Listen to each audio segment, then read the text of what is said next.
and throws him down to the bottom. Oh, I'm familiar with that.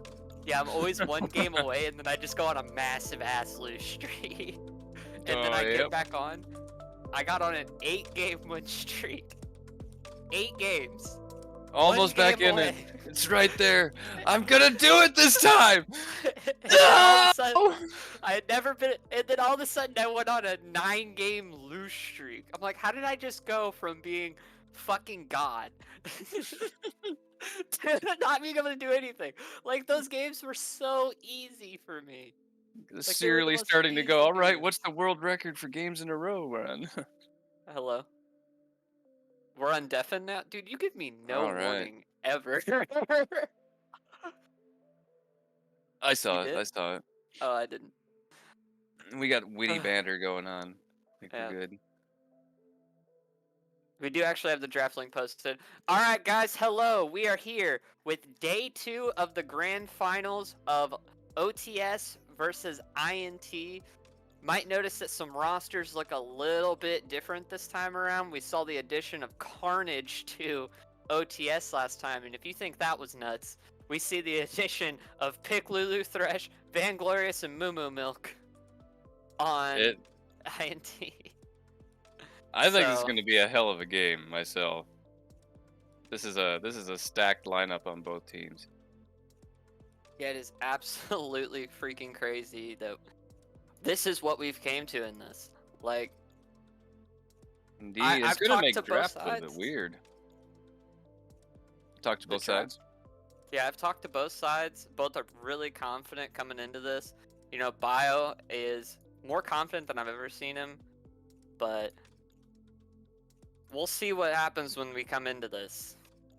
I think it's going to make draft a little bit weird, or at least weirder, if you were banking on different players being there. I guess they had some time to adjust to the new rosters, but overall these are pretty new teams basically. What do we got here? A Fid, a Warwick on the side of OTS, and a Zin and a Zac on the side of INT. Yeah, my draft link isn't working, I don't think. No? It says it's still waiting. Oh, yeah, we're on Blue Band's 3rd ban here. Yeah. I got the one from Draft Info. Here, I'll put this right there. That's the one I'm using. Did you post it in...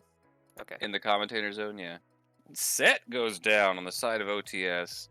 Okay, there we go. They left up the Silas, to take though. out Olaf. They did, and they left up the Tahm Kench, and he immediately gets grabbed. Oh, yeah, that's one of his scary. most practiced champions this week, actually. I've seen, looked at him in some solo queue. He has been grinding that Tahm Kench. And Tahm Kench is a really strong pick right now. He's a fucking terror. Yeah. I hate it, and I don't even play top lane. I hate going against it. It's ridiculous. I've seen more Tahm Kenches in my games this past couple of weeks than I've seen in a very long time. He's just oppressive. It's really hard to get around. I'm really surprised that they left him open to be grabbed by somebody that can actually play him. Maokai getting picked up by INT now in response. Yeah, definitely. I actually really do want to see this go a little bit farther. I know that OTS is 2-0 right now. I'd hate to see us only get to watch one game here in the grand finals day 2. But the Maokai coming out could either go towards top or support. So we'll see in a little bit. The J4 actually coming out for the side of INT. That'll be going over to Mo as a tool, most likely. The Maokai can be super oppressive if he's played right as a support. That can be it can be something that can just totally shut down the lane for the opponent. Let your ADC have basically free farm and free reign in the lane. Yeah, they have some really good engage on the side of INT right now with the Maokai ult and the Jarvan. The lockdown is ridiculous. Let's see what OTS says. In response, they're taking their time on this pick. Kayn. They go out with the mailbox special. They see Mailbox in the other lobby over here for the coach of INT, and they're like, let me show you. Rick wants to show Mailbox how to play his champion. Gonna play the hell out of the Kayn. All right. Let's see it then. I'm interested. Yeah, and Kayn's really impactful in the way that he can have two different playstyles depending on how the team comp is picked. Right now you have two beefy boys on the side of INT, so he can go red Kayn, he can go blue Kayn, and try and get some assassinations, but we are actually looking at putting the Lulu on JT Ripper. That gonna be no, they go with the Brand actually. Now I like that pick a little bit more for JT. That's more of a JT pick than the Lulu. Lulu is crazy strong right now in the meta. She's found a really great niche, but I don't know. I'm struggling now to find a team identity with OTS. They have Lulu right there. All of a sudden, their ability to chase down the enemy is just like omnipresent. You know, they're not going to be able to get away from him. Tom's too fast. Lulu with Lulu's speed up and her ult's too fast. Kayn being able to, you know, get that movement speed boost when he goes through walls. There's just almost no way to get away from him. But switch back to Brand. It looks like they're trying to add a little more DPS instead of utility to the roster. Try and make sure that they can cut through the Maokai, cut through the J4 before the what looks like Vayne is going to start to become oppressive. Also, I've been seeing a lot of Vaynes lately, and she's in a really good spot right now as well. Yeah, Vayne is one of the hardest snowballing champions down there in the bot lane, and when you have Tahm Kench, and if you decide to go red Kayn, Vayne's not a bad idea. She can weave team fights so well in the hands of Pick Lulu Thresh. Like, it's gonna be pretty oppressive if he's able to keep an order, but they do get rid of the Yone. I would like to also see them get rid of the Sylas. Like, I would not give Sylas to Yoshi. It is seen him do too much destruction. It is by far his best champion I've seen him play in AVG. So I would hate to see them have to deal with that again. They have some good ults too that he can take away. They have a Maokai ult, they have the J4 ult. I wouldn't say the Vayne ult really would be anything for him, but they have some heavy engage, and it can definitely change the way team fights are going. But they are going to get rid of Carnage's Jhin here, which isn't bad. Like, Jhin can really give Vayne some issues with how low range she is. But honestly, like, I don't know that I ban Jhin there, though, if I'm being realistic. I think the scary ones here are like, you know, Kate. Somebody with extremely oppressive range is going to keep the Vayne on her back, you know, on her back foot. Yeah, Carnage is one of his best champions in the bot lane is Jhin. Obviously, he's not a pure bot laner, but we do see Renekton coming out. Looks like that might be going up against the Tahm Kench. Let's see if they actually hand that over to Vanglorious or if they try to decide to switch it. But it does look like they are going to hand him the Renekton. Interesting. All right. I haven't seen a Renekton in a while, if I'm totally honest. Wonder if he's got like a Navori Quickblades build set up or something like that. Get a crazy reset Renekton going on. Yeah, looking over at these team comps, I'm really curious what they do actually decide to put in the bot lane right now. With the Brand, they're probably going to want to put someone that also can bully the lane, but I could see them also just going with a scaler. Like, Brand can keep them off of the ADC, but no one really snowballs as hard as Vayne, and they do go with the Aphelios actually in the bot lane. Interesting. I feel like a Caitlyn. He has recently. Well, he's kind of needed him too. He's been a little bit on the weak side, if we're totally honest about him. But yeah, honestly, I thought Kate was a better pick here. You have Brand's oppressive poke, and then you add Kate's oppressive range, and equally oppressive poke to the mixture, and Vayne's in a bad spot, but they choose Aphelios instead. I wonder what their plan is here. Well, Aphelios is really good into whenever you get the team fights, if you understand how to use his gun management. Like, you can still see it picked in pro play, and it's still such a high impact pick. I remember watching Cloud9 versus 100 Thieves, and FBI just ulted in, and it looked like old Aphelios. Like, he just ulted in with the Infernum, and everybody just blew up. So he's still really impactful in the team fights, but it does come down to how much has he played this champion? Does he understand the gun management? Does he know the OP guns combos?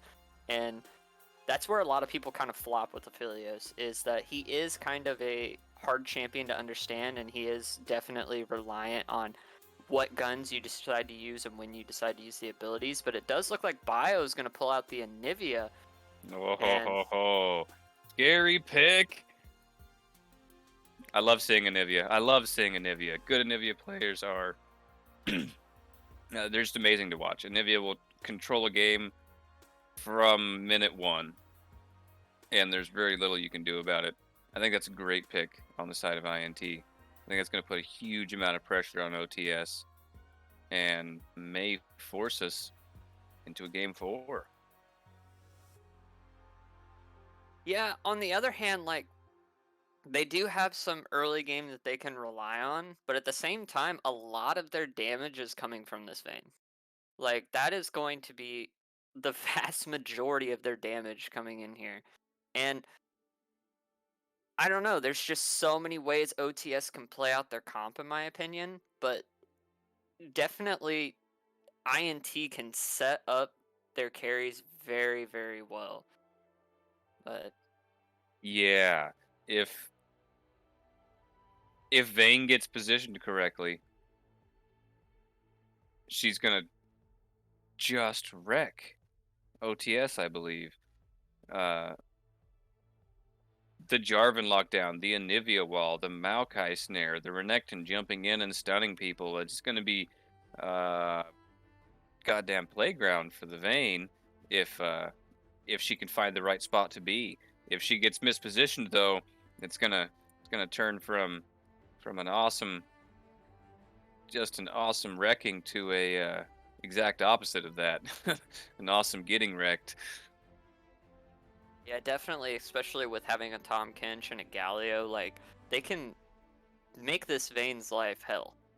Like, with the right playmaking and team fights, Vayne obviously can go invisible, try and weave in and out of things, and have good positioning, but it's really going to come down to being able to condemn the right target, being able to make sure you don't get knocked up by the Tahm Kench or the Kayn, you know? And Aphelios is still very good damage for them if he's able to get ahead, and it shouldn't be really too hard to be able to bully this Vayne enough to get your farm or even get the kills in lane. But honestly, OTS's comp, when it rounded out with this Galio Aphelios, I think it became so much better than it was before, whenever we saw the first 3 picks from both sides.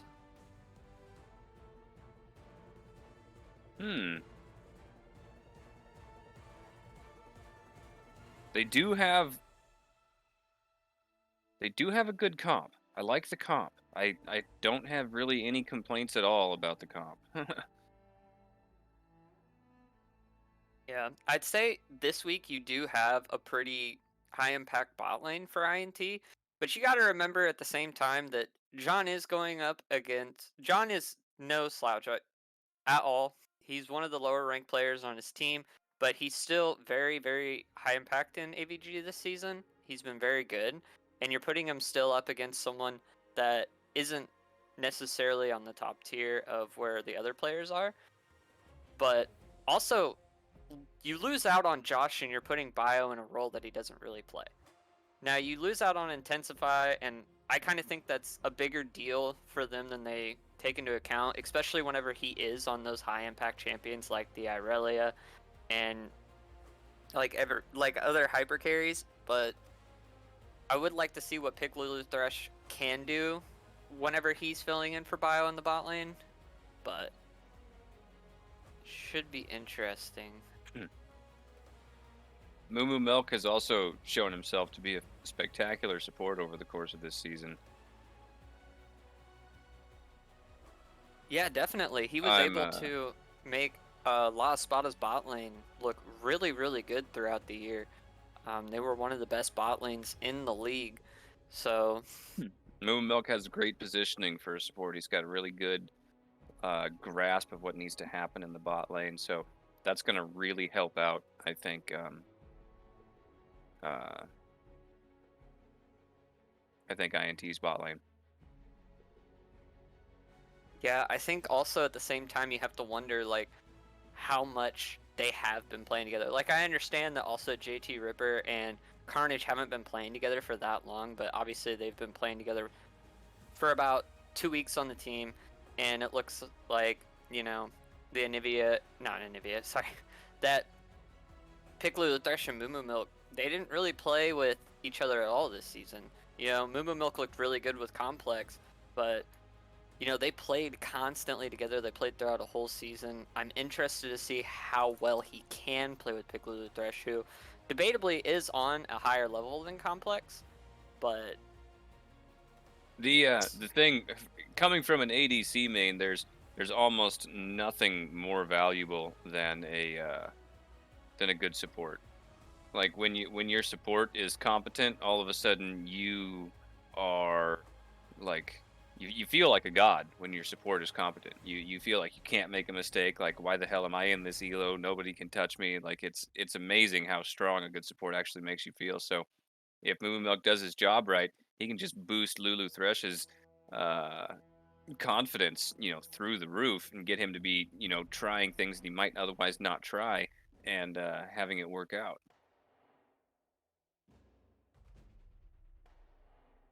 so we are going to go on a pause real quick while we load into the game. So stay tuned. Throw in those prediction points for who you think is going to win between OTS and INT. We'll see you guys in game.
that was part of the team.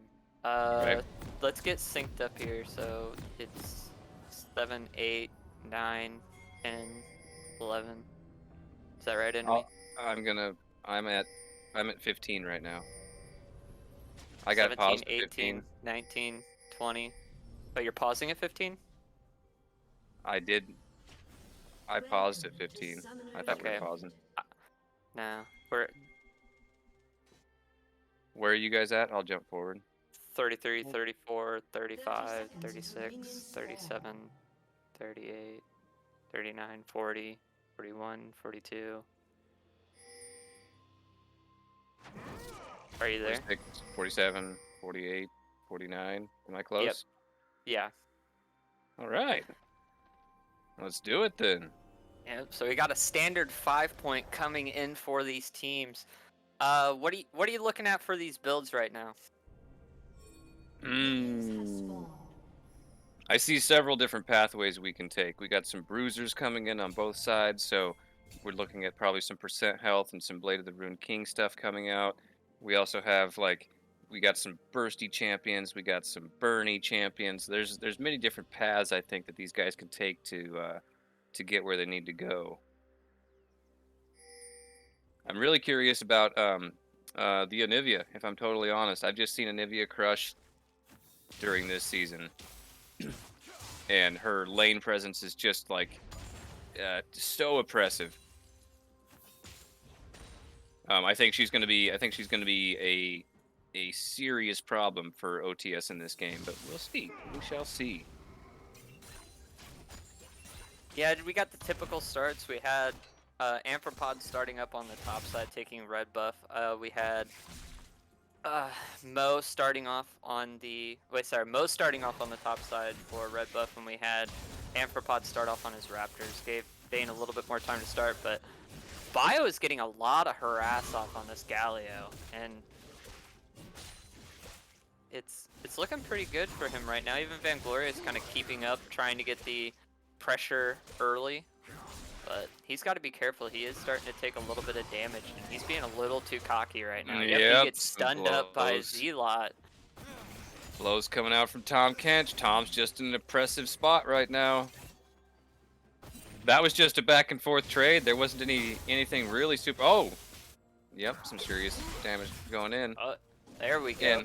He's able to get the trades off now.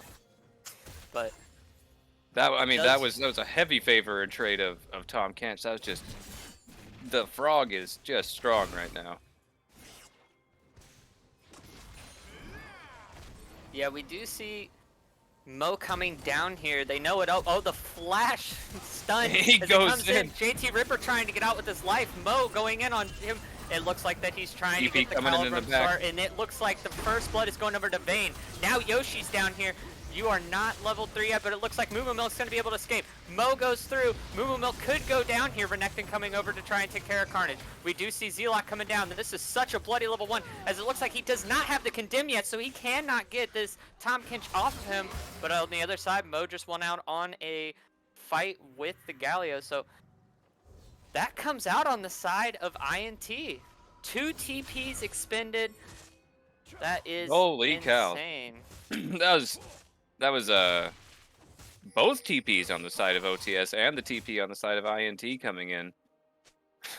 Top lane went to bot lane really quick.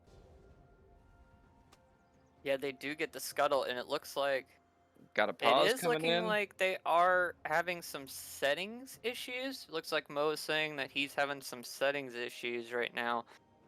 But that is really huge for this Vayne, because Vayne was down CS. Like, she was getting pressured off because of the Calibrum. When you have Calibrum on Aphelios, it gives you that extra range, like Caitlyn level range, to be able to harass early. But the flash engage by Moo Moo Milk to set up Mo is insane. We do see this game start back up a little bit. But that's 2 kills on the side of Pickalulu Thresh that was just given. Indeed. Vayne down CS, but up in kills. I just had my thing freeze. Yeah, mine too. I'm getting a good look at JT's Ripper's plus 21 gold. He has 21 gold, according to my screen. Right there, it says. Oh, there we go. All right. Yep, now we're back. Coming back in. Hopefully it didn't screw up too much, but we can try and sync up here in a second. But we are looking at right now. Holy crap. 428, 29, 430. Yeah. We all good? All right. Stuck for a little bit again, but it does. That is so huge for them too. Like that was such a good engage for two players that, like I said, just haven't probably played much together. But like I was saying earlier, the support knowing what they're doing makes you feel like a god in the bot lane. And Moomamilk is definitely showing that he knows what he's doing in the support role. Yeah, but we do see the Cloud Drake coming up here in a second, as it looks like Mo is going to back, maybe try to set up for that. Both junglers backing to set up for it. We don't see any humongous CS leads coming through here. We do have Amphropod clearing a couple more jungles than jungle camps than Mo has. But outside of that, not too much going on. But surprisingly enough, now Vayne's keeping up some lane pressure. She is a level ahead now. That's some good poke coming out on for the Maokai, but those two kills early really did her a huge favor. Oh, some damage coming out in the mid lane. Galio trying to be oppressive against the Anivia, but she still even has her passive, so he's not really able to exert much force. And yeah, she just goes right back in on him. Yeah, Bio's doing a really good job against Yoshi right now. For someone who's an ADC main, I know he played mid last season, but Yoshi is just on a whole nother level, in my opinion, than a lot of the mids last season. But it does look like Mo is going to come back down here. JT Ripper is in a tough spot. Carnage backing up. There is the Kayn coming in. JT Ripper does go down. Kayn is trying to engage on Mumu, but it looks like he's just going to try and run away. He does get it, but that was a perfect Q timing, as Vanglorious is just trying to chunk down this Tahm Kench. She's got to be careful. Tahm Kench can eat him underneath this tower right now, but we are seeing the Infernum come through on the side. That's going to be huge if he can get close enough. Stays because down. Here comes Amphropod, but it looks like they are going to get the Condemn. That's such a good Condemn for them, and here comes Mo again. Mo, without level 6, doesn't really have much of a way, but it does look like it will not matter. He's already going to get this, and that is a double kill coming through for this Vayne right now. Piglulu Thresh is a monster. They are playing so well around him. Oh my goodness, the Moomamilk, the Maokai is being just a god in the bot lane right now. Like, he is exactly where he's supposed to be. He's doing exactly what he's supposed to do. He's letting Lulu Thresh just wreak havoc amongst his enemies. I got to give a real props out to the Maokai right now for being spectacular in lane. OTS doing what they can against him, but I mean, like I was saying during drafts, that Maokai has the ability to just be oppressive in lane with his saplings and his ability to control where the enemy is going to be standing. If he's using all of that to his advantage right now, and it's working out. Yep, we do see Amphropod getting his upgraded smite now. So, looks like, yep, he has one more charge. So both junglers should be getting their upgraded smite soon. Smite's really weak until you get that upgrade. It's only at a 450 the whole entire time. But OTS needs to figure out what they're going to do in the bot lane. The Vayne is getting real fed, real strong, and if they don't do something about it quick, she and Mumu are just going to take over this game, I feel. And I don't think there's really anything that OTS is going to be able to do about it. Yeah, definitely. It was really rough. That one death, if she was just level 3 and she had the Condemn, she actually probably would have got a triple kill down there. So it's insane how well he's playing right now. Even the really good Condemn on top of the Kayn. We haven't seen Kayn get his upgrade though. I don't know what upgrade he's going to go for, but for how much he's been bought, he might almost be forced to go the Shadow Assassin route. He is doing his best to try and keep his bot lane in the game. He does seem to recognize that the Vayne is a serious problem. Hence, you know, him trying to camp down there and make sure that she doesn't get ahead. Unfortunately, it's not working out super well at the moment. Oh, the wall by Bio. That was so good. Bio playing so well into Yoshi right now. So, OTS, for the first time in this grand final series, a little behind. Find themselves a little bit on their back foot right now. They had really great control over the first 2 games, and it looks like INT is finally trying to wrest a little bit of it back out of them. I wonder if we'll see a game 4, or maybe even a game 5. Uh-oh, I got another freeze. This is freezing a lot. $1 billion company client, but Yep. Carnage has 21 gold again, according to my screen. Yep, this time it's Carnage, not JT. Yes, it was JT last time. Yes. Oh, there we. Nope, never. There we go. There we go. Got some movement back out of it. All right. Hopefully we aren't too far behind on the actual stream, but 9:30, 9:32, 33. Yeah. All right. But let's see what the bot lane does out of here. Like, I'm interested to see it. It looks like INT is going to be focusing most of their resources on getting their bot lane to be their win condition, and honestly, I think they can do it. If OTS doesn't make some provisions on their game plan here, I think they're in a real troubling spot. Yep, here comes Mozatul up here on this top side. He is going to eat the Renekton. He pops him back out. That is the ult coming out from Mozatul. Can he get out of here? It does look like, yep, he's going to try and dive down. He does actually get the dive down, and Vanglorious cannot go any further than he already has. But could set up a Rift Herald play right now, because that means Amphipod is down here in the bot side, but Vayne getting out just out of range for the Brand Q. Galio wasting a bit of time coming bot, trying to get a gank in, unable to do so. Now has to get back in and push Anivia off, but that's going to give INT a free Rift. Yeah, they're no contentation from it. Contestation. There we go. Contentation. Yes. Thesaurus. But it does look like we do see a little bit of counter jungling here by Mo, trying to take away some of the camps from Amphipod. And Amphipod looks like, no, he has to back out of that. Looked like he was thinking about setting up a tower dive, but Vayne's just too far ahead. She does have ult. Like, I would not try to go in on that one. Their bot lane has pulled back on their aggression. They're doing their best to not give the Vayne anything more. But look at that, Moo Milk just on top of what he needs to be doing. JT Ripper could go down here. That is the Caliber Maul coming through, but here's Bio actually coming down for that another kill. Oh my god! Wow, the Moo Milk, he's so wow. Throw a little bow in the direction of Moo Milk right there. The man is a fantastic support. His ability to read the situation and know when he needs to be going in to give his ADC the best chance of winning the fight is phenomenal. Brand here having real trouble dealing with the Maokai and his oppressiveness. See, this is a whole new INT than what we saw a couple days ago, but it does look like Zealot is going to try and get something going on Vanglorious. He does have to flash out, so he doesn't get the opportunity to eat him. He is trying to catch up with him a little bit. Nope. That is the dash coming in from Renekton just to save his life at the split second. We do see the CS leads kind of going pretty big in the favor for this bot lane and for this top lane. But it does look like we see Big Lulu Thresh keeping him off of this Scuttle Crab, as it looks like JT Ripper is going to... No, it looks like they're going to have to back off of this, as it looks like they're going to try and go for this drag. Vanglorious is down here as well. We see Zealot still in the top lane. He has his TP, but there really isn't any wards for him to TP to. I think they're just going to give it to him. Yeah, there's no wards for him to TP to. Well, there's the one ward down at the bottom, but Moonlook is going to use his ult to try and keep just the chance of them coming down there.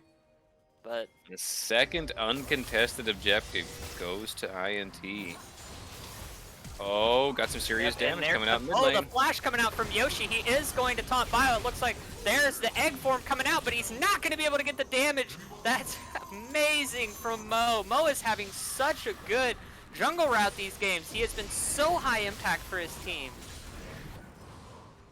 Tom Kent's doing what he can top to try and get some plates and get some sort of balance going back on this team as they fall back onto their back foot. It looks like they might lose their mid turret here to the Rift. Well, maybe not. The resistances are pretty high with 3 of them around there. Not quite to 14 minutes yet, but that's only 15 seconds away. They just stick it out for another few seconds, and they'll be able to take that mid turret down, no problem. Yeah, they are gonna. Yep, it looks like they are gonna get it before the tower plates fall. That is so much gold going into the hands of INT. We're seeing 6,000 gold lead now at 14 minutes. Not where you want to be if you're the side of OTS. But you can see they're doing their best to play this smart. They understand that they're kind of in a dicey scenario, if you will, and they're doing their best to make sure they're not giving up any free gold to them, and they're giving up as little kills as they can while they try and come up with a game plan to figure out what's going on here.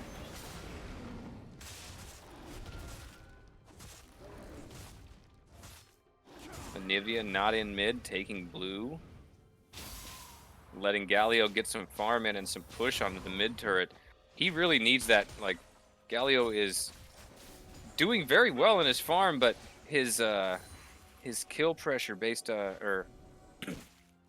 excuse me, when compared to Anivia is just not really there right now.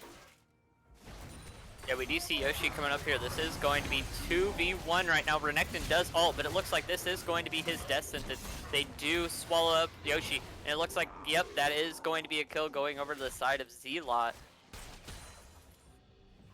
And it looks like Amphipod's also down here in this bot lane with them pushed up, but they can just back off so easily. Anivia still pressuring, but it looks like he's got to be careful. Yoshi and Amphipod are both down here.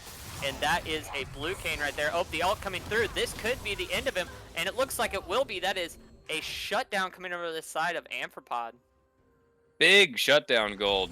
Big shutdown gold. OTS really, really needed that little boost to their life, and let's see if they can get any momentum back in their side after that little bit of positivity that happened there.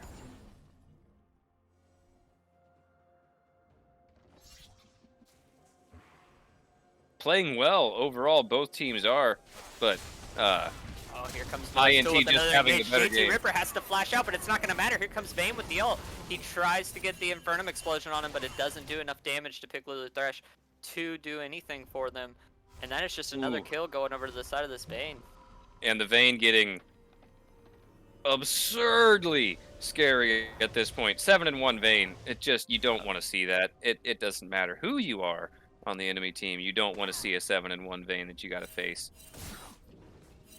Yeah, we don't even see Aphelios have his Immortal Shield Bow yet, but we do see already a Kraken Slayer and the Ginsu's Rageblade coming in for Vayne.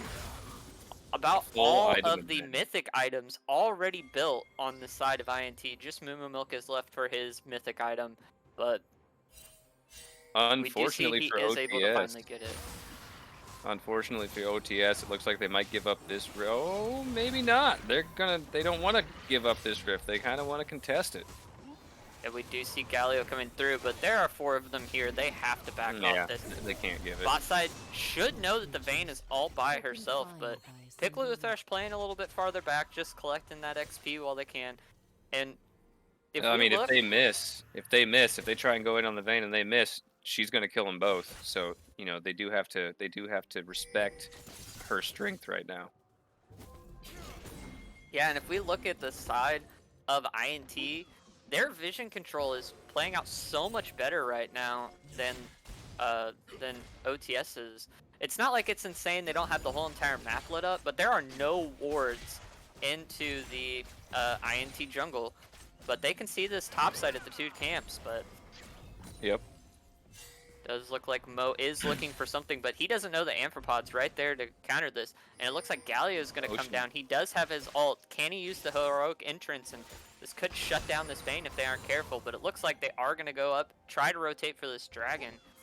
We do see Vanglorious does have his TP. They're going to pull this dragon out.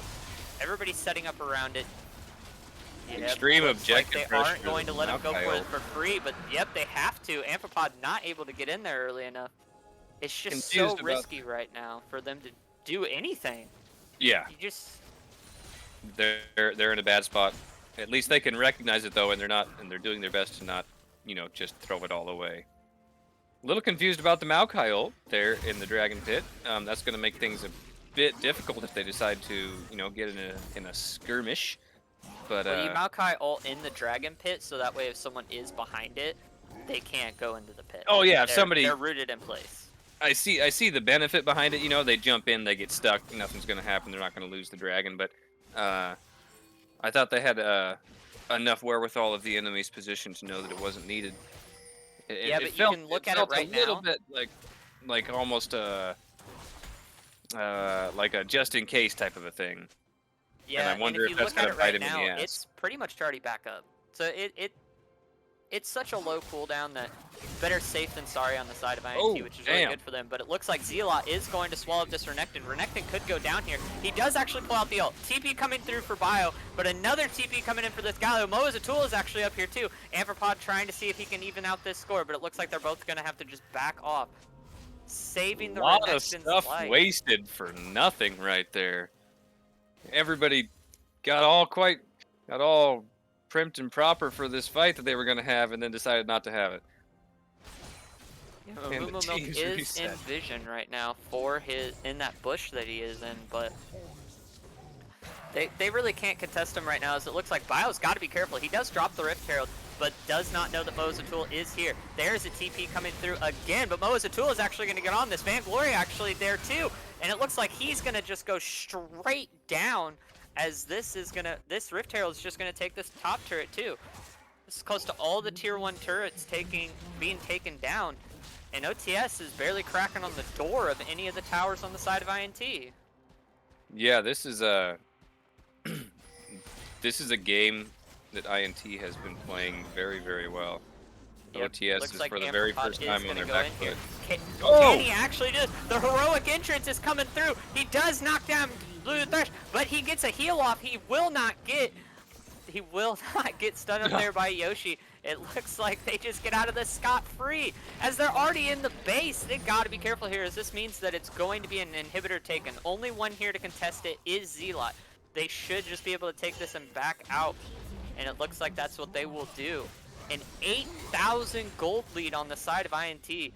This is just a completely different, well, obviously it's a completely different team, 3 different people, but right. This is just a completely different mental, even just coming out from Bio himself. But it does look like Amphipod might be able to catch out Moa's, but no, the escape is there for him. If he keeps chasing this, Bio is just around the corner. Yep, he's going to keep chasing this. He wants to make something happen, but it looks like he is going. Nope, the wall comes through. He has no escape, has to flash, but Vainglorious just goes over the wall, as he does flash over there too. And there is another kill coming over for the side of INT, as Zealot's caught out of place. There is the ult from Moa's. He does swallow him up, try to spit him out. He has the shield. And there is JT Ripper trying to take down Mo real quick, but does not look like he's going to do it. But that's a good escape there for Zealot. Brand saving Tom's life right there. Great wherewithal, Brand. Being right on top of that. Aphelios is in some trouble here already. And there it goes again. Carnage taken down.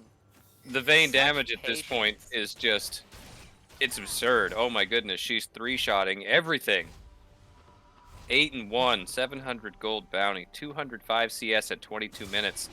The bot lane on the side of INT is playing almost picture perfect right now.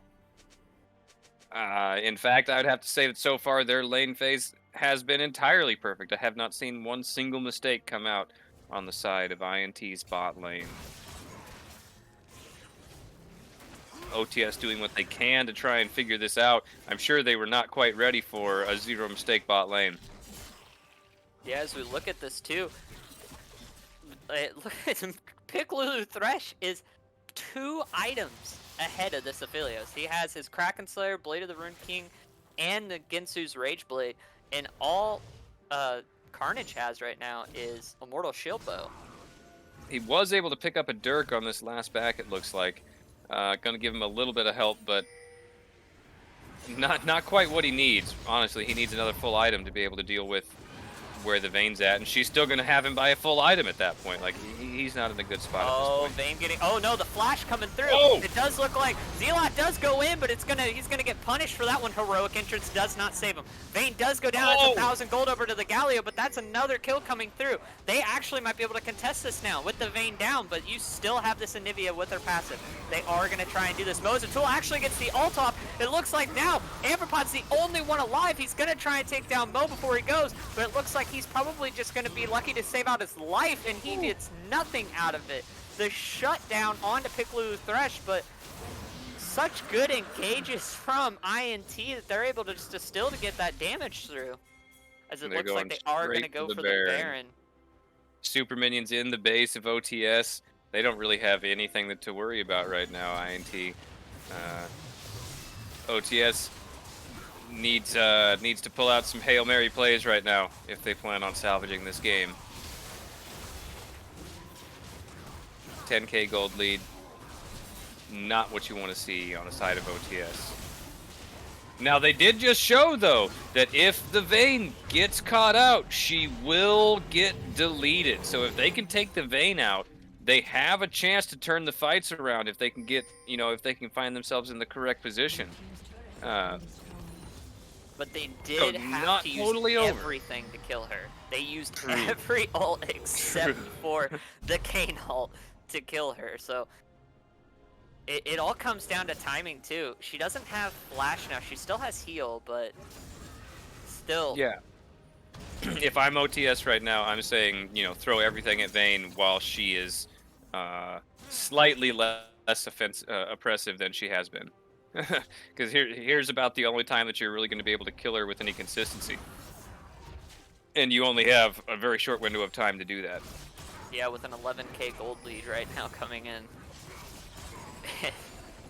It's looking really hard. Mo is scouting out the 3 players that are here. We do see Vanglorious coming through, but this mid lane is getting pressed down by Lulu Thresh and Mumu Milk. They are trying to rotate towards this. They have to know that the members of OTS are coming. It does look like he does get the knockup. They are going after this Vayne. As Vayne could go down here, Vayne does go down to the Brand, but it looks like they're still going to chase this out. Knocked back by Mumu Milk. This could be a big mistake from them as Anivia has to flash out. Mozatul actually is here. He is going to try and take down Zealot. The teleport coming through from Vanglorious. Carnage is super low. Yoshi is low. And it looks like all there is left is JT Ripper. This could be the end of the game right here as Vanglorious gets it again. As we do see Bio is going to TP to the top lane to take down this inhibitor. And they're just going to push down this mid lane. Like I said, when they have to waste... Oh, no, we do see the FF vote coming through. Surrender coming out. Like I said before, this is what happens when you had to use everything on the Vayne. You just have nothing left to take down the rest of INT. Yeah, and they were in a solid position, every single one of them. 5-1, 5-0, 5-1, and then the Mumu Milk, the Maokai just being exactly where he needed to be every time he needed to be somewhere. Phenomenal game on the side of INT. A great way to keep themselves from falling 3-0 to OTS in this series. Really well played. Yeah. Yeah. All right. So we're going to go to a 5-minute break while we wait for the next draft to start up. INT versus OTS. This one's going to become a banger real quick. Still only 1 win away for OTS, but INT has some fight in them. See you guys later.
So we we're are muted? back. Okay. So we are back. Game 2 coming through. We're just waiting for this draft link. Maybe it's me waiting for the draft link and no one else, waiting but also. heck if I know. But I don't have the draft link either. I'm waiting. In draft info. All right. Okay, let's please tell me to God this is the right one this time. It's the one that ends with NI8, right? That's the one I got. Okay, cool. Is it? All right. Bio's back on his main. Dun dun dun dun dun. I say he doesn't switch, man. It was a good luck account for him, and he switched to a different account. But we are waiting for draft to come through. But speaking of Bio, what he did actually the most damage in that game by double the person behind him. Like he popped off that game in his off roll. In the mid lane, he just looked so freaking good against Yoshi. And the Anivia. Yeah, that Anivia play was amazing, which I feel like they might pull out the ban against him this time. And just everybody on INT, just they looked so cohesive, and it just makes me wonder like what the next draft is going to look like. I know that Zealot is really good at draft prep. He, does his homework very, very well in games, but I'm just not sure what they're going to turn this around on, because they probably did not plan for that. After going 2-0, I'm guessing they didn't plan for them to just completely wipe the table on that. Yeah. I agree there. I think, honestly, I think the Anivia was an unexpected pick for OTS to deal with. And like I said, when they pulled it out, I was really pleased with that pick. That really made a cohesive team on the side of INT, and really gave them the ability to take over fights because of their team comp. And so I'm interested to see if they decide to leave the Anivia open, and then what about Sylas? Why didn't we see a Sylas last game? He was open for the whole, like, he was there. He could have, Sylas grabbing Jarvan ult and jumping in. That's a scary thought. But we didn't see a Sylas, so maybe we'll see a Sylas this game. Maybe we'll see an Anivia ban this game. Not sure. Yeah, definitely. And speaking of that Jarvan, man, like, Mo was definitely the hidden MVP for me. Like, that man's engages, his ults, the way he snowballed his lanes was just absolutely insane. Like, Bio definitely had the flashy plays on it, and so did Piklulu Thresh. But Mo definitely set up his team. He was able to turn team fights. He was able to get, Bio and Piklulu Thresh in very good positions to carry out these games. But we are just waiting for this draft to start. For just to help you out here, it's not the NI8, it's the 5PV. It's not the NI8, it's the 5PV. No, it's yeah. Okay. Switching. Yeah. But yeah, I'm interested to see if they keep him on these hyper carries. I don't expect Vayne to come through like that again for them. But going hyper carry for them is still not a very bad idea. They still have champions like a Kai'Sa, champions like a Jinx that can still take over games like that, and definitely are really oppressive once you get them ahead.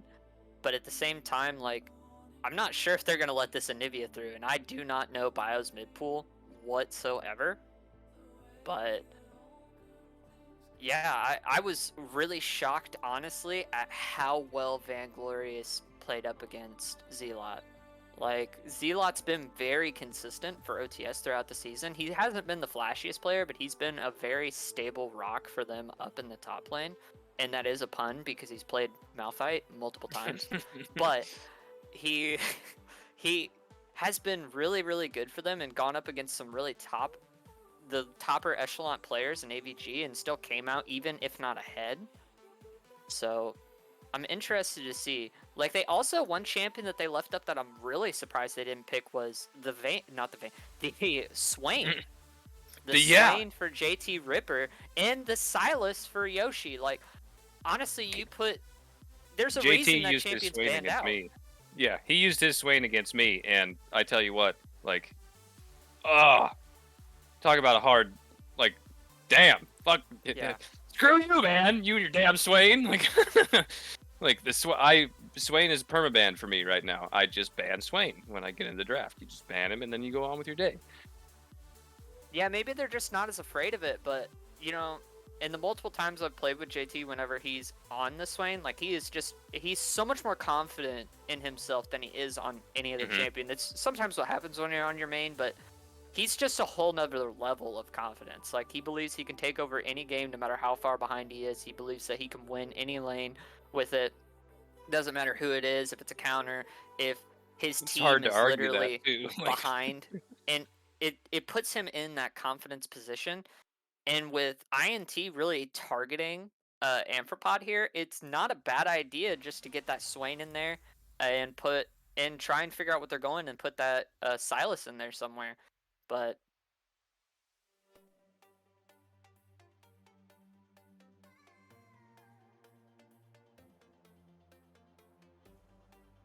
okay, so alrighty, we yoinked you guys. They actually are not starting the game yet. They will start the game here in a minute, as far as I know. I think everything kind of put them back foot there. They got to regroup. Yeah.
there in the top lane on the side.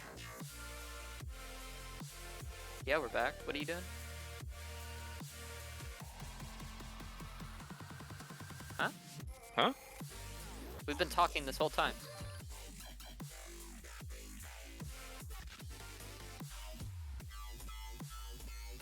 Oh. Yeah, we were a little behind, we've been talking to ourselves this whole time. Oh.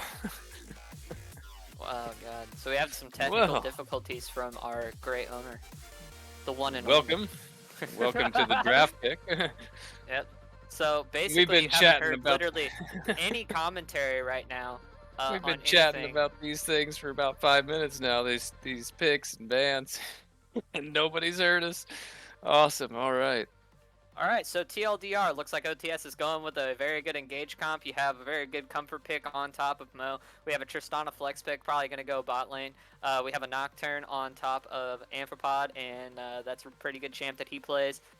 So sorry for the less in depth, but we are actually getting more picks in. So we do see one they of champions Zealot's, on one side. Yeah, Zealot actually is going with his comfort pick in the Garen as well. Interesting. Garen top lanes, I like him and I hate him at the same time. They're kind of like a Yasuo.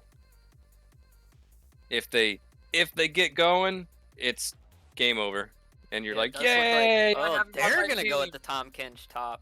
This is interesting. INT, I don't know. Pulling out some different picks. Yeah, they're going completely off the charts on this one. And the Diana coming in for Bioster. Yep, I want to see. No, do not pick Kennen. Gonna sneeze. Think I'm gonna sneeze. Yeah. Bio, I know you're cocky, but don't pick the Kennen. All right, he goes for the Veigar. All right, he's. Oh. I said he might actually. The Sylas. The Sylas. Are we gonna see it? No, Rise. I can't believe we haven't seen Swain or Sylas picked yet. They could still pick Sylas right here. I think he was maybe trying to bait it by reminding him that the champion exists, but I don't know. That would be some 200 level IQ play right there. Like, hey, play this champion. Play this champion. Yeah, and Sylas can make himself go invincible with the Terra Cult. So yeah, I don't. Well, not invincible, but he can't die. But I don't think Sylas is a bad pick here. Let's see if they actually pull it out. Like I said, I'm surprised that we haven't seen it. I was expecting it to be in one of the first 3 picks, and it just hasn't happened for 2 games in a row now. Yeah, I'm interested. Oh, a Corki coming through actually. Corki. Oh, we did see him play Corki the last time these 2 teams played, but looks like I actually kind of like OTS's draft.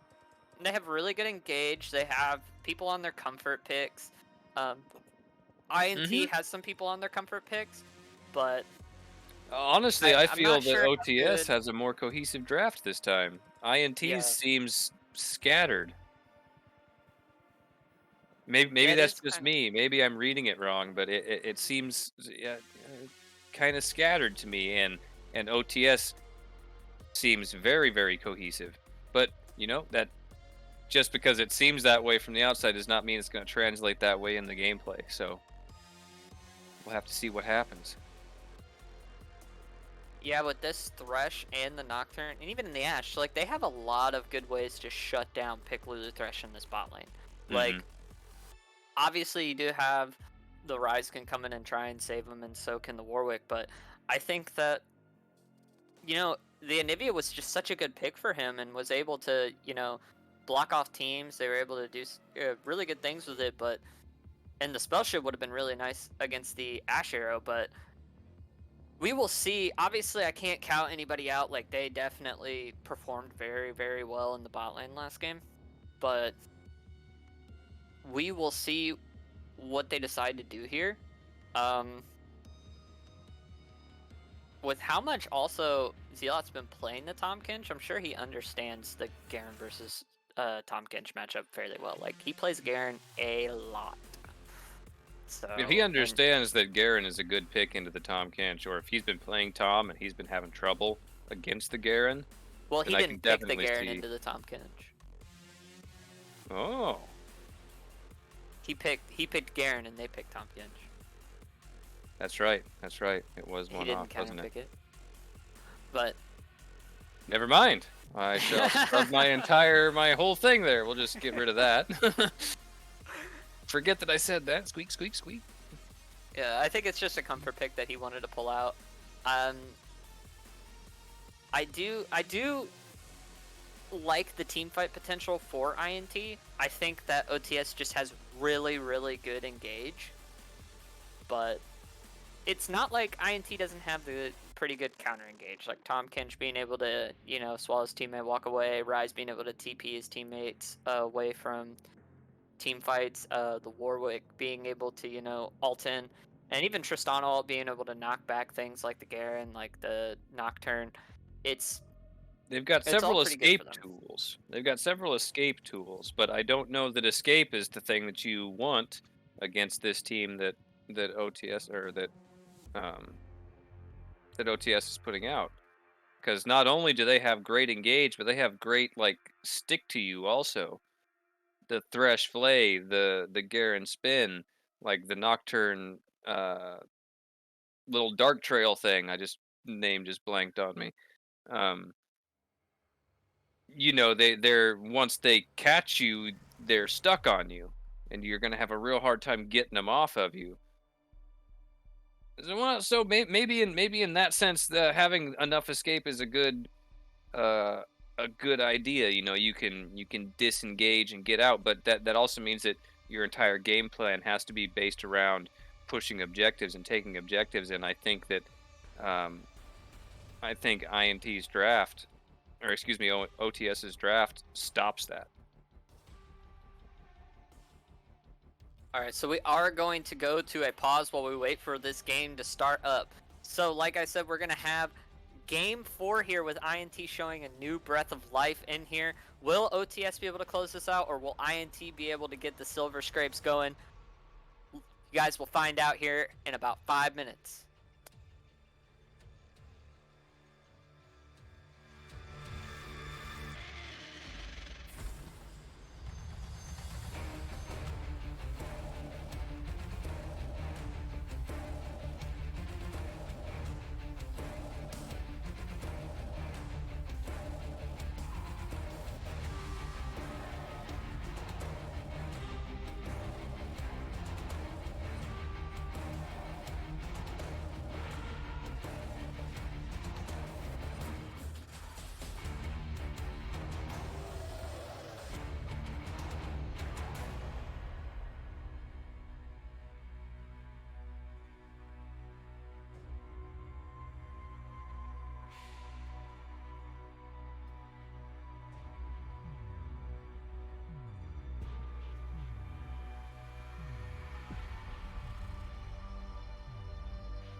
And then like, sorry, I don't have Discord pulled up. Are we back?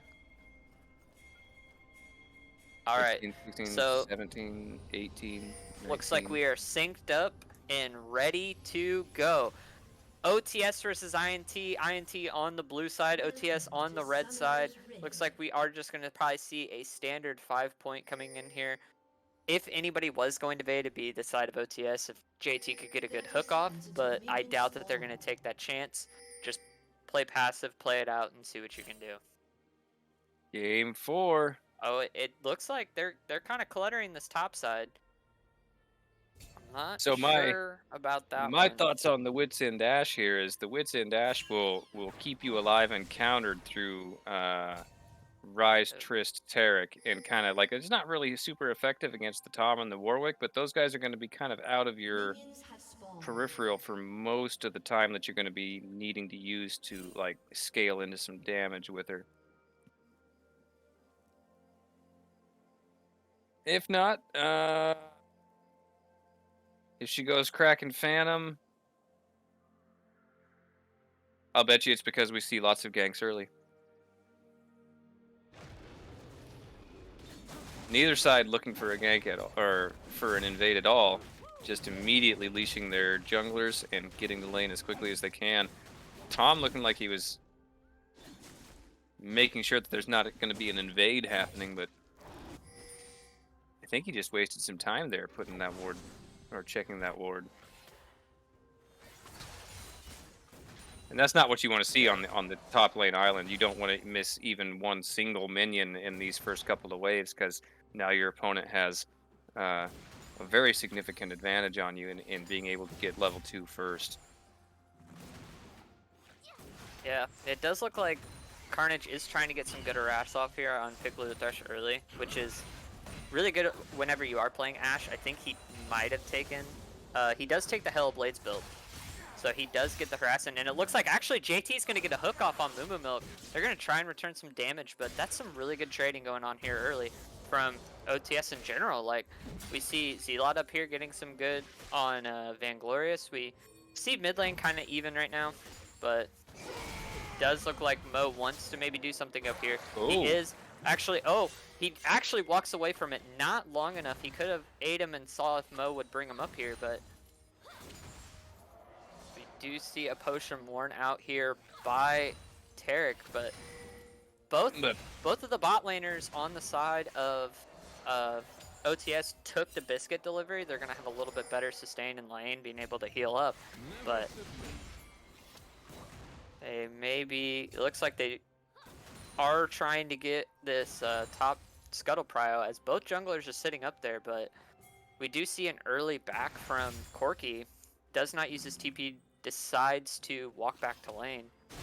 I'm surprised they're not putting, got some damage coming out. I'm surprised they're not putting more pressure on the bot side of the map after the last game. Oh, what do we got here, though? We actually do see they get a stun off, but Carnage just able to return some damage very easily. The bomb does go off on him, though, so they are seeing a little bit more of the even HP, but it does look like Amphropod's actually trying to find a pick on top of Vanglorious here on the top side, but he's going to play pretty close to his tower and not try to let anything go through.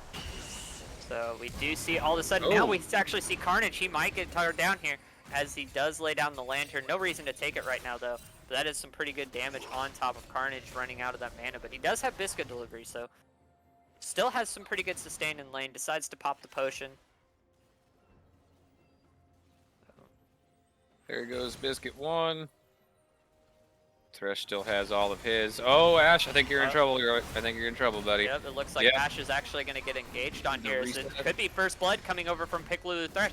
He actually is not going to be able to escape. The hook coming through, that is a heal coming out as well. Can they do anything? It looks like Mo actually is down here. Amphropod trying to find something he can do. Mo is going to duel with Amphropod, but that is not going to go his way. He has to flee. But it looks like they are going to TP down, but that is going to get him out. Dodge from Mo right there to dodge that Nocturne Q and get to the side of him and make him be, in the point where he can't continue the fight. He's not going to be able to put down that extra damage.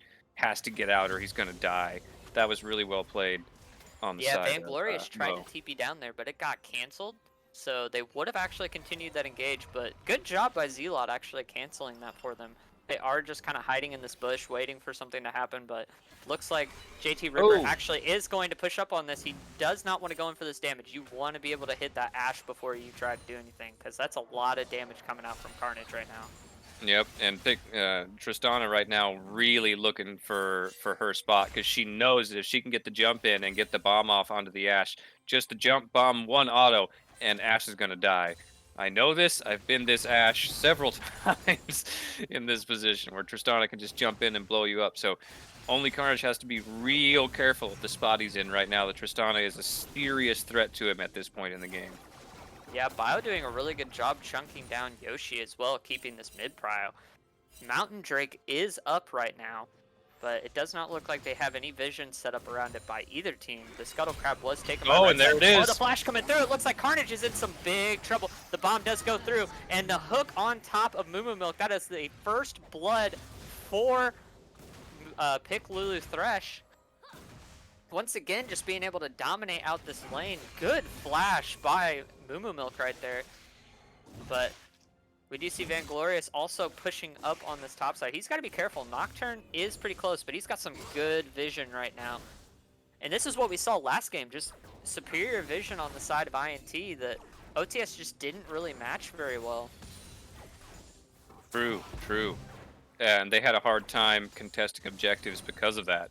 In fact, they gave up their first 2 objectives uncontested due to lack of vision in the previous game. Yeah, it looks like Yoshi is going to try and stop the back of Bio. He takes a tower shot for it, but... Not sure if that's quite worth it there. Yeah, they do have a TP still on the side of Bio. I think he just wants to get some more free farm, but... We do see, I think, JT trying to set up a little bit more vision for when Warwick decides to come, but we are seeing the TP expended by Bioster.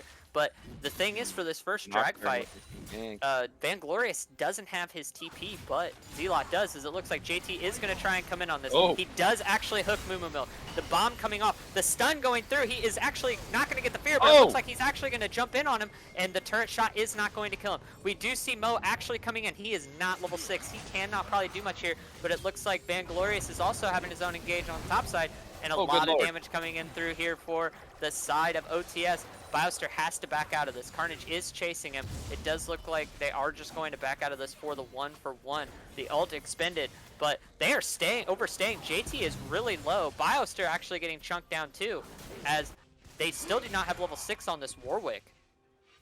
Level 6 on Warwick there, you actually might get the kill, but... Level 6 on Warwick there, I think they win that fight entirely. But without him having it, they can't do anything but back out. Yeah, we Ashe isn't. Sorry, Ashe isn't in a strong enough position to contest the damage that the Tristana can put out. She needs to be. She needs to be in a little bit better of a spot right now to deal with the Tristana. Tristana's early game. Tristana's just a difficult champion for Ashe to deal with anyway. Yeah, it does look like Yoshi's going to try and poke down Bio. He does get under his tower. We see a pretty good farm advantage here in the mid lane and in the jungle. You know, Amphropod's been able to clear out these jungle camps just so much quicker. He is going to go for the first turret plate, and it looks like he is going to get it and just try and back off. But they still have a lead in this bot lane pretty well even after the engage, but you don't want to see Amphropod already having that Iron Spike. Like, it's already putting him in the lead. He's one of the impact players for this team. Heavy impact player. And this is kind of what we've seen from OTS throughout the season. They usually win through just brute forcing you early game. Yeah, Corki slowly taking advantage of mid lane right now, pushing the Ryze back. He's got about a 20 CS lead on the Ryze now. Ryze doing his best to catch up, but that just gives basically a free dragon. Yeah, it looks like Zealot actually scouting out the fact that they are going for this Drake, but he might get caught out here. Nope. It looks like he does actually get knocked up. He is going to fight off Zealot of this Ocean, not this Ocean, this Rift Herald, but it looks like also the ult coming through. He is actually going to be able to, oh no, Ashe is coming down. Will the kill actually go up on Yoshi? It looks like no. They are going to get this double kill here down in bot lane for no return at all. They get the Rift Herald, but this is just looking amazing for OTS in the early game. But they are going to try and see if they can get something done this top lane. They have the Rift Herald and they need to do something with it. They pop it. Can they actually get this engage off on him? As it looks like they are going to be able to knock him up. They do get the Warwick Fear, and they are going after him with the Warwick ult. Does he swallow him up? Yes, he actually gets it, and it looks like that's going to be some tower gold coming over for the side of INT, but also the side of OTS on the bot lane.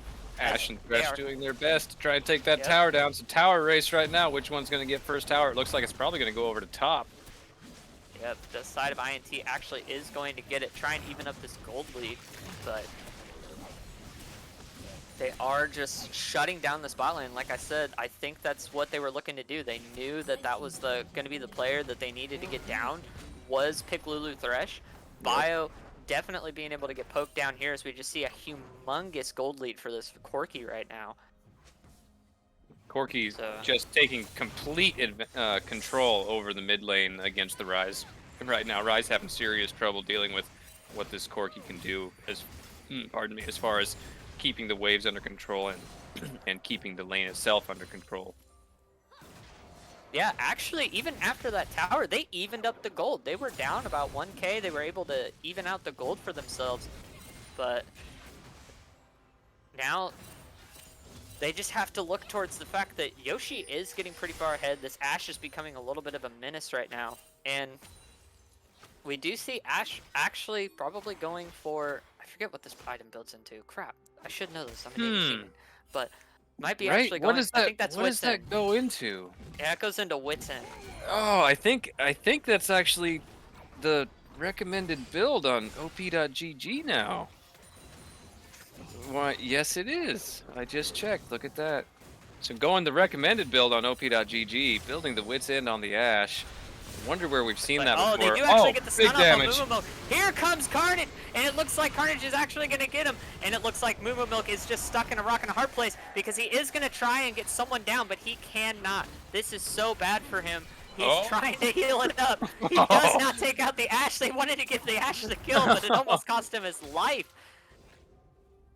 This is looking so bad for INT, but it looks like they are going to try and get the engage off on Zealot as Vanglorious is going in on him. He actually stuns him, and there is no one really around to help him. So here we go. Biostar actually taking a lot of damage from this Corki to try and keep him away from Zealot, but it looks like Zealot is going to go down here. Yep, there's the knockup, and there's the finish. Zealot just getting bullied by this Tahm Kench. Just an oppressive champion right now, that Tahm Kench. Not something that you can really deal with any sort of ease, and the second that he gets an advantage, he can just take full advantage of it, which is what we see him doing right now. We got a tower gone on his top lane side. We have a tiny CS lead going on the top lead side, but Garen sitting at 0-2 now. In a bad spot right now, but it looks like here comes the Warwick. Gonna jump on top. That there is a TP coming in through for Zealot. It looks like the fear actually is coming on to Mo as a tool, but it looks like now Zealot's actually gonna chase him down. Vanglorious doesn't kill him at the first point, but Vanglorious actually coming in here too. But now that is the kill coming over for for OTS, and just not much gained from it.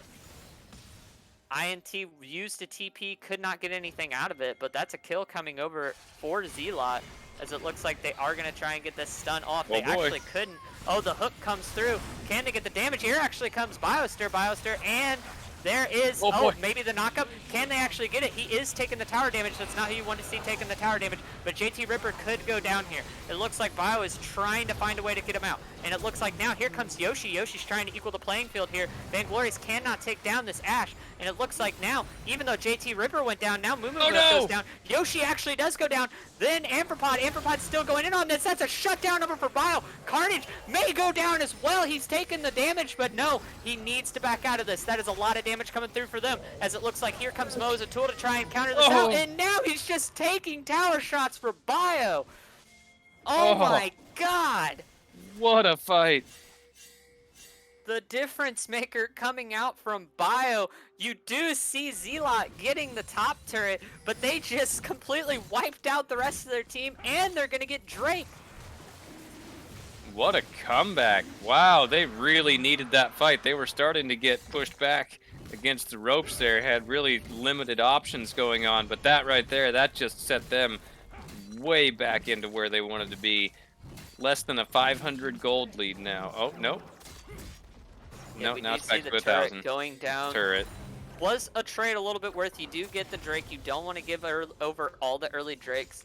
Yoshi does have the package. They got to be careful for it. But we do see Kraken Slayer finally being here for the Tristana.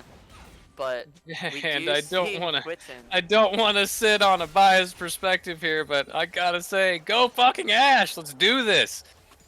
Let's see the Wits End Ashe do some performing. I don't know. Tristana is my permaban, so I have faith in Tristana. I never let that champ go through. But it does look like they are grouping up around this mid lane, and Amphipod's waiting for this top. Oh, he actually does hop out, but he's not going to get out of this one. It looks like Amphipod, no, the stun comes through, but JT Ripper with an amazing hook. Here comes Moon Milk going down too, as it looks like Mo is also coming down here, but that is going to be a 2v5 if they try to go for this, 3v5 actually, but they are just going to come down here to try and protect this tower. They don't want the tower taken. It looks like they are going to try and maybe do something here with the... Oh no, he actually gets upped out of it. That is so amazing from JT Ripper as Yoshi goes down too. Sorry, Yoshi takes down Vanglorious, but...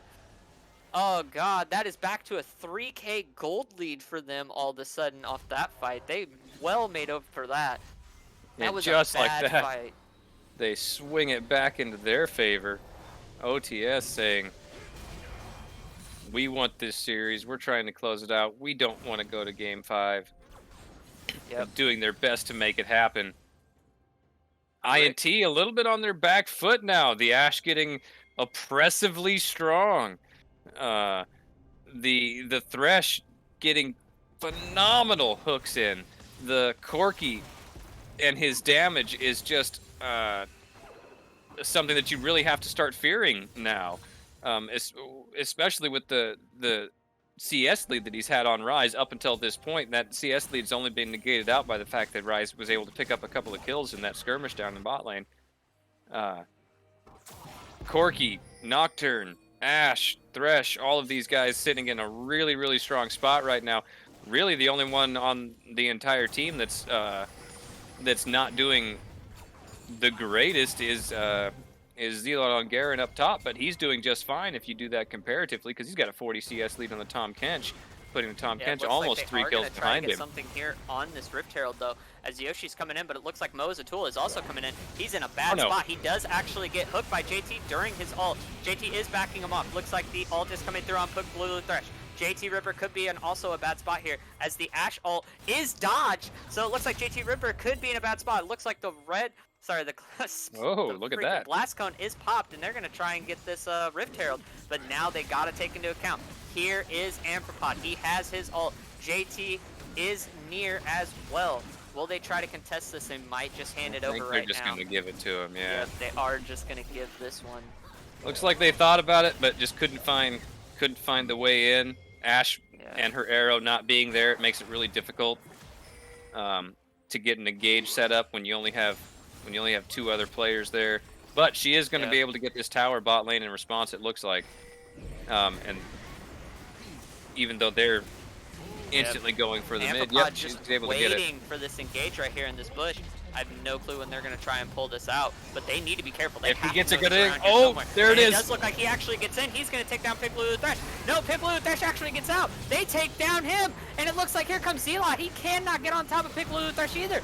Oh god, JT now in a bad spot as well. Zealot does go down. Bioster goes down, and they win another team fight. Pentakill for the Corki. Oh my goodness, I said you had to be afraid of the Corki, but I wasn't expecting that to come down. Oh my good lord, the damage that came out of that stupid Yordle and his little ship.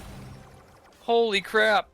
What is INT going to do about this sudden and absolutely godlike Corki that has appeared in their midst, because he went from 2-1 to 7-1 just like that. The Corki has become the mainstay for OTS's win condition, and I don't know that INT is going to be able to answer it. Yeah, it does look like they are going to go for this Cloud Drake. I would not be the person to actually try and go for this moat, kind of positioning around it, but he definitely should just hand it over to OTS. They do have now a 5k gold lead on the side of OTS again.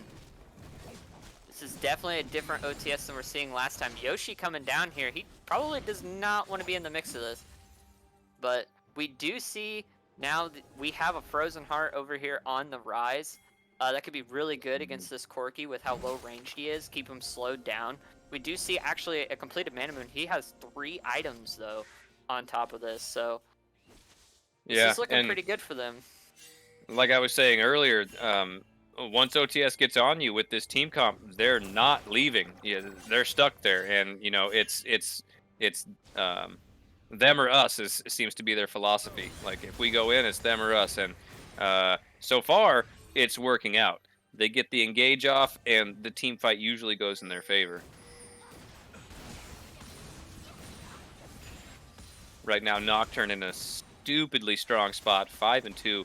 His engage, his ult and his engage potential, if you can chain that together with Ash's ult, I just don't see INT being able to win a team fight if they get caught in that manner. If, however, they can get the Ash or the Corki caught out and take them down before they can get any real damage out during the team fight, they have a chance to turn it around if they can keep the Garen then off of the rise. They might catch the Tristana and Moo Milk out of position. They are pinging the hell out of this. As soon as they get any information on this Amphipod, it's just going to be immediately in there, but they do make it back to tower. Is he going to try the dive? He might try and dive. I can see it in his head. It looks like he's going to... No, he's not going to try for it? Oh, I totally thought he was going to try for it.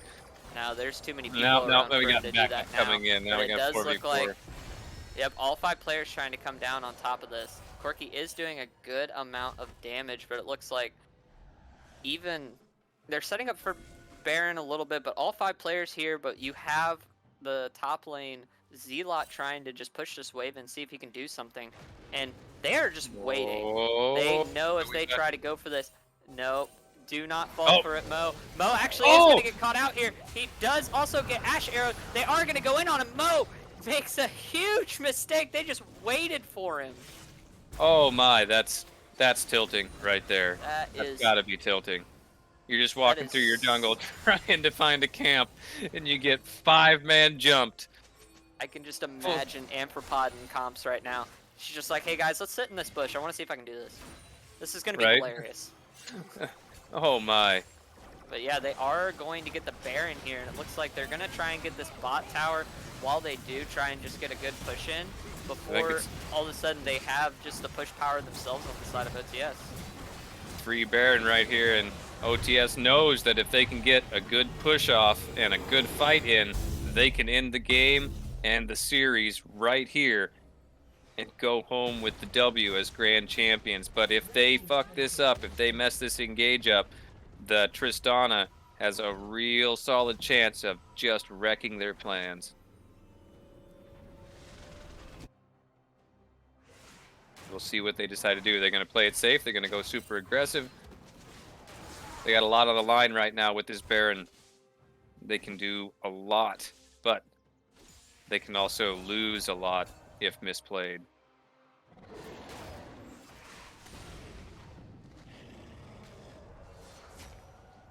Yeah, it looks like the waves are pushing into the side of OTS right now, so that could actually benefit them pretty heavily. It looks like they are going to try and catch out Zealot. Zealot actually trying, he's going to start running towards this Warwick. Warwick doesn't catch him actually. He ults, but the knockup comes through before he can do it. That is a Warwick ult already down. So all of a sudden now you don't have the engage tool that you need. They're trying to bait out Amphipod probably here, but it looks like Yoshi's just going to sit here in the bot lane and completely push this. Like, the split push is coming through, and Corki can take these towers fairly quickly, as it looks like now Zealot's actually going to try and go in on top of Vanglorious. He's going to have to back up, though, because he still has that gray health advantage right there. But it looks like they are trying to figure out a way to keep this this mid turret alive. INT needs to do something about the Ashe and the Corki. Those two are taking down the turrets just as fast as they can, and there's no real answer to them. Oh! Oh, Zealot Vanglorious executed! That is insane, as it looks like they might try to go for the Corki here, but no, they have to back off of it. They have to try and do something about the Corki just kind of sitting here, but they get him to back off with the Rise ult, but now they're just going to take this mid turret. This split push is just insane for them. Safe. Yep, looks like Corki. Oh no, he's managed to survive. Nope, he's not going to. Triss definitely has him, but they're going to give up both a turret and an inhibitor for that. Maybe 2 turrets, maybe 2 But now you have Mo in a really bad position right now. They need to be able to get back to this base. They're going to take 2 inhibitors for this. All of a sudden, and they still have Baron buff. They focused Yoshi so hard. They got the shutdown on Yoshi, but now the hook misses from JT Ripper. They're going to back up here. They don't want to risk too much. They already have 2 inhibitors taken, and they could just go take this 3rd Drake for themselves. And this is looking really bad for INT. I don't see how they're going to be able to turn this around. They need a really, really good team fight. And, you know, you just have such good engages coming in from INT, OTS, that that's what they want. They want them to actually try to get a good fight off on them. Yep. The problem is INT's main engage is unfortunately Tarek's stun, so he has to put that on somebody to make it super effective. If he throws it on Tahm Kench or Warwick, they have the potential of getting in, but they also have a decent chance of missing. Really, the only one that's got a fairly substantial non-miss chance is Tristana, and you don't want the Tristana being your frontline. So I don't know how they plan on answering OTS right now. Yeah, it looks like they are just trying to clear out Mo's jungle right now, as they're going to try and push in for this last inhibitor here. But all 5 of them are here. They do have to clear out this wave in mid, but not really. It's not pushing in actually too far. The Tristana should just kind of stay down here and try and figure out what she can do. But it looks like the GA actually is on Yoshi, so that's going to make this fight so much harder for them. They are going to clear this out. JT Ripper actually is stunned, but here comes Zealot into the backline. They are going to actually get on top of him. The ult coming through. Can he go down? It does not actually look like he is going to go down. Yoshi actually is very low. So it looks like the Tahm Kench is going to try and do the damage here that he needs to do. But oh god, Mo actually doesn't get it. And so there, Bio has to use his stopwatch. There goes his GA, and this is looking really, really bad. Bio is going to have to try and find a way to finish him off, but that is just not going to happen. I don't think so. OTS are officially your AVG Season 2 champions. Well played, both teams. That was a hell of a fight. INT, you guys did a fantastic job. Don't discount yourself on how far you made it, but oh my goodness, what a performance out of OTS on this final game.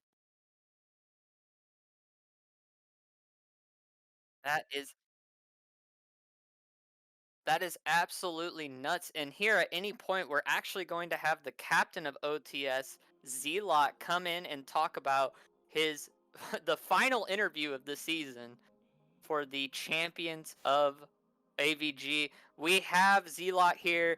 How's it going? I cannot hear him. Can he hear us? There he is. Okay, he had to take I heard something. He's probably out of breath. A little bit of nerves going on there. Hands probably shaking a little bit. Great job, you guys. AVG Season 2 Grand Champions. Well played. Were you guys a little bit worried after that first game did not go the way that you were expecting? Yeah. I'm not going to talk too much on... I'm going to keep this focused on your question. Draft was a bit of an experiment, I'll say. It was we had a plan. We stuck to the plan. It just didn't work the way that we thought that it would. You know, they had 3 new players, 1 player changing a position, so like the picks that they're able to play and pull out are very different from what we originally game planned for INT. And, I mean, like seeing Vayne pick when it's like not even in the top 3 of Banana Boy. Didn't expect it. Renekton in the top lane when he's played it 3 times and ranked in 3 years and just pulling it off perfectly at a very high level. Didn't expect it. You know, their comp was very, very good, and ours, the first game, wasn't. And I think we rectified that in game 2. And I think we stuck to the game plan both games. It's just that we did a better job in the second game. I really liked your guys' second game draft. I'm not gonna lie. I felt it had a lot of cohesion, and I didn't think that that INT really had an answer for you there. Really neat to see the old Wits End Dash get pulled out. Got to throw a shout out to Carnage for doing that. That's fucking cool as hell. Yeah. The thing I actually want to focus on is that, out of all the teams in AVG, you guys have gone through some pretty unexpected problems, especially with the original roster. Very early on, your original ADC was just MIA. You guys had to jump in and find a bunch of different people, and then obviously you had an unfortunate circumstance with your other ADC where you guys have had to, mix around your roster so much. How does it feel to like persevere over all of that to be able to just finish out the season on top? How does it feel? Vindicating. I don't think you can really make an argument that a team has faced more adversity than we have. We had Henry. We did shout out for Henry this game, by the way. Just shout out to Henry. We continue on for Henry. And while he didn't play with us in the playoffs, he's still a member of OTS. We had Henry wasn't able to play with us. We had Nick get banned. We lost our we lost our starting AD carry. This series we had the deck stacked against us in that we didn't have side selection. We lost bans for the entirety of the series. They pulled in a player, Vainglorious, who hasn't played much in AVG and like not much is known about him. Piccolo Thresh, insanely good player. Bio played out of his mind that game. They played very well together in game 1. Very strong team cohesion. Just facing a team in INT that's gone undefeated in the regular season with their full roster, and then to face an upgraded version of them, we're the best team in AVG this season. Yeah, it has to feel really good because throughout the season, OTS has been, pitted as... And people doubted us. Yeah, OTS was pitted pretty hard. Like, a lot of criticism came through for the team. A lot of unfortunate circumstances that people just didn't see behind the scenes that was going on with you guys. So it has to feel just amazing for you, man. I'm sure, like, you're out of breath. I'm sure just everything is so tight-niched right now, having to, go from Henry to Yoshi to Carnage. Like, it's insane that you guys were able to, get through all that and pull out the victory all near the end and be the best team in AVG. You guys have any more questions? No, I'm pretty much wrapped up here. If you are, Fire. Yeah, like I said, I was mostly curious about your your game plan for game 2 after that. The first game didn't go your way, but it looks like you guys had at least a decent plan for both scenarios. If things went your way and if things didn't go your way, and it was kind of satisfying to watch you guys like work as a cohesive unit in that final game. You guys showed your ability to work as a team really well, and it was really neat to see. All right, well, I'm glad you guys had a good time watching. We had a good time playing. I guess that's it. I'm gonna go celebrate with my team. Thanks. All right, guys. That is gonna wrap up AVG Season 2 for us. Season 3, I'm not sure when it's going to come out, but hopefully it's just as much of a banger as this. It does come out. Sweet Retribution, OTS out and going in. The underdogs after everything going through and being able to pull it out. It is some true, just, what's it called? I can't remember the word for it. Congratulations again to both teams for making it that far, and super congratulations to OTS for pulling it out. Great job, everyone. It's been a fantastic season so far.